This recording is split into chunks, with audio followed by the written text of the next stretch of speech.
क्या आप पीजीडीसीए करते हैं या फिर पीजीडीसीए करने वाले हैं तो ये वीडियो आपके लिए है। अच्छा, हमको सिखा रिया है। Post graduation diploma in computer application में 6 सब्जेक्ट होते हैं, 2 प्रैक्टिकल होते हैं और एक प्रोजेक्ट होता है। टोटल 800 अंक का होता है। पहला होता है fundamentals of computer and information technology. दूसरा होता है PC package and computerized accounting system. तीसरा होता है data communication and computer networks. चौथा होता है programming using C and C plus plus. पाँचवा होता है रिलेशनल डेटाबेस मैनेजमेंट सिस्टम तथा छठवा होता है सिस्टम एनालिसिस एंड डिज़ाइन। ये सभी 6 सब्जेक्ट 100 अंक के होते हैं, जिसमें 40 अंक लाना अनिवार्य होता है।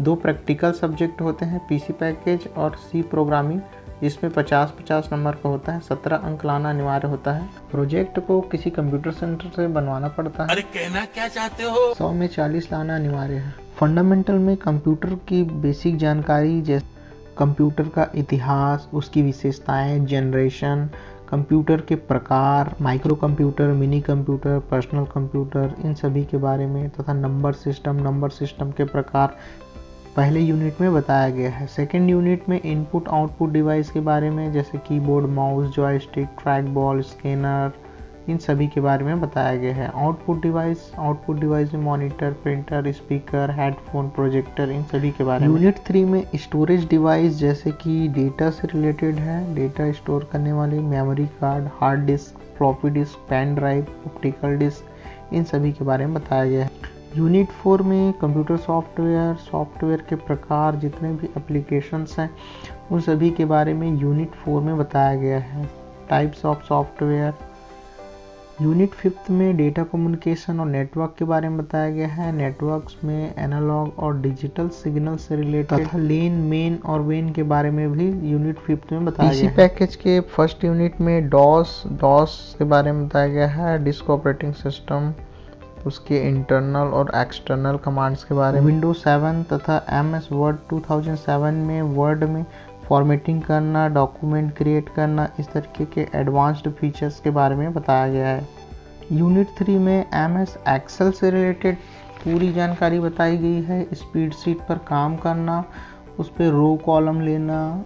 यूनिट 4 में एमएस ऑफिस का ही एक और सॉफ्टवेयर पावर पॉइंट के बारे में बताया गया है, जिसमें प्रेजेंटेशन लेना, प्रेजेंटेशन क्रिएट करना, स्लाइड्स लेना, इस तरीके के जितनी भी जानकारी उसको भी बताया गया है। 5वें यूनिट में अकाउंटिंग सॉफ्टवेयर टैली के बारे में बताया गया है, ग्रुप्स, लेजर बनाना, वाउचर बनाना। Data communication and computer network में डेटा कम्युनिकेशन से रिलेटेड नेटवर्क मॉडल्स के बारे में, एनालॉग डिजिटल सिग्नल्स के बारे में तथा पैरेलल तथा सीरियल ट्रांसमिशन के बारे में बताया गया है। 4थे और 5वें यूनिट में नेटवर्क सिक्योरिटी के बारे में बताया गया है। सिस्टम एनालिसिस एंड डिज़ाइन में सिस्टम के कॉन्सेप्ट, उसके कैरेक्टर्स, एलिमेंट्स, उसके टाइप्स, SDLC। यूनिट 4 में फाइल स्ट्रक्चर तथा 5th में सॉफ्टवेयर मेंटेनेंस के बारे में बताया गया है। Programming C and C plus plus में यूनिट पहले से लेकर के 5वें तक की पूरी जानकारी जो है इसका कोडिंग का बताया गया है। 6वां और लास्ट होता है रिलेशनल डेटाबेस मैनेजमेंट सिस्टम। भाई साहब कुछ ज्यादा नहीं हो गया ये? डेटाबेस मैनेजमेंट सिस्टम के बारे में पूरा कॉन्सेप्ट है ये। RDBMS में ही इनहेरिटेंस के बारे में, उसके प्रकार, सिंगल, मल्टीपल, इस तरीके के उसके बारे में बताया गया है। इसके बारे में मैंने स्टार्टिंग में ही बताया था। वीडियो अगर जरा भी हेल्पफुल लगा हो तो अबे जल्दी बोल, कल सुबह पनवेल निकल। चैनल को सब्सक्राइब कर देना।